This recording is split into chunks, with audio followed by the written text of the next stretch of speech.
جب آپ صلی اللہ علیہ وسلم مسجد نبوی آئے تو اس وقت کچھ صحابہ کرام جنہوں نے ایمان لایا ان کے بڑا عجیب واقعات، ان میں سے 2 صحابی کے واقعے اسلام کے واقعے کا تذکرہ کرتا ہوں اور انشاءاللہ تعالیٰ پر یہ بات ختم کروں۔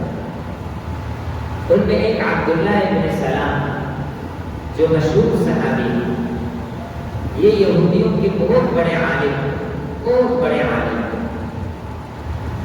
یہ کہتے ہیں کہ آپ صلی اللہ علیہ وسلم کے آنے سے قبل، چونکہ میں تورات کا علم رکھنے والا تھا تو مجھے آپ صلی اللہ علیہ وسلم کے سارے صفات کے بارے میں علم ہے۔ جب آپ صلی اللہ علیہ وسلم مدینہ منورہ آئے تو فرماتے ہیں فَلَمَّا رَأَيْتُ وَجْهَهُ عَرَفْتُ أَنَّ وَجْهَهُ لَيْسَ بِوَجْهِ كَذَّابٍ۔ جب میں نے آپ کے چہرے انور کو دیکھا تو میں سمجھ گیا کہ یہ چہرہ کسی جھوٹے کا نہیں ہو سکتا، اور فوراً میری ایک گنبیزاد ہے خالدہ بنت حارث، میں نے ان سے کہا کہ مجھے چھوڑو، میں جاتا ہوں اس شخص کے پاس جس کے پاس انصار اور مہاجرین جمع ہے، یہ وہ آخری پیغمبر ہے کہ جس کے بارے میں ہماری کتابوں میں لکھا ہے۔ تو اس کی کنڈی کہنے لگی کہ یہ وہی ہے کہ جس کے آنے کے بعد قیامت آئے گا لیکن کوئی اور نبی نہیں آ سکتا۔ کہا کہ ہاں یہ وہی ہے۔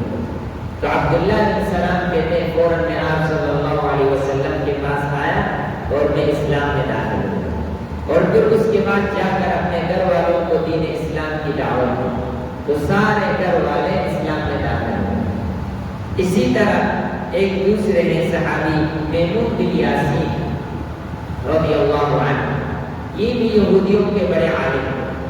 تو اس نے آپ صلی اللہ علیہ وسلم سے کہا کہ یہود لوگ میری بات کو بہت مانتے ہیں، میری بات ان کے سامنے حکم کا درجہ رکھتا ہے، فیصلے کا درجہ رکھتا ہے، تم یہود کے بڑے بڑے علماء کو بلاؤ، میں اپنے آپ کو یہاں چھپاؤں، تم ان سے پوچھو کہ تم اپنا فیصل کس کو بناتے ہو، میں اپنی باتیں ان کے سامنے رکھو تو دیکھنا کہ وہ میرا نام لیں۔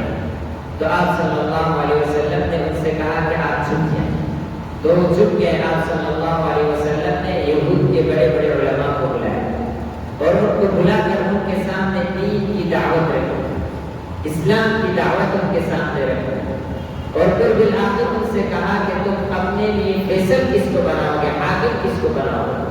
تو انہوں نے کہا کہ ہم میمون بن یاسین کو بنائیں گے۔ تو اتنے میں آپ صلی اللہ علیہ وسلم نے کہا کہ باہر نکلو۔ تو میمون باہر نکلا اور فوراً کلمہ طیبہ پڑھا، کلمہ شہادت پڑھا، اشہد ان لا الہ الا اللہ وحدہ لا شریک لہ واشہد ان محمدا عبدہ ورسولہ۔ جب انہوں نے یہ کلمہ پڑھا تو فوراً موجود جتنے بھی یہودی تھے انہوں نے کہا کہ ہم اس کو اپنا فیصل نہیں مانتے، ہم اس کی بات کو نہیں مانتے، فوراً اپنی بات سے پلٹ گئے۔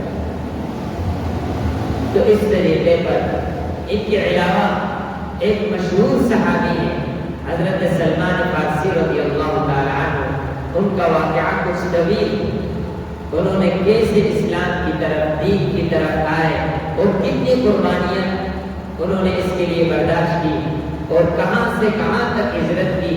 انشاءاللہ تعالی اس کا بیان اگلی مجلس میں ہوگا۔ دعا ہے کہ اللہ تعالی ہمیں ان باتوں پر عمل کرنے کی توفیق عطا فرمائے۔ وآخر دعوانا الحمد للہ رب العالمین۔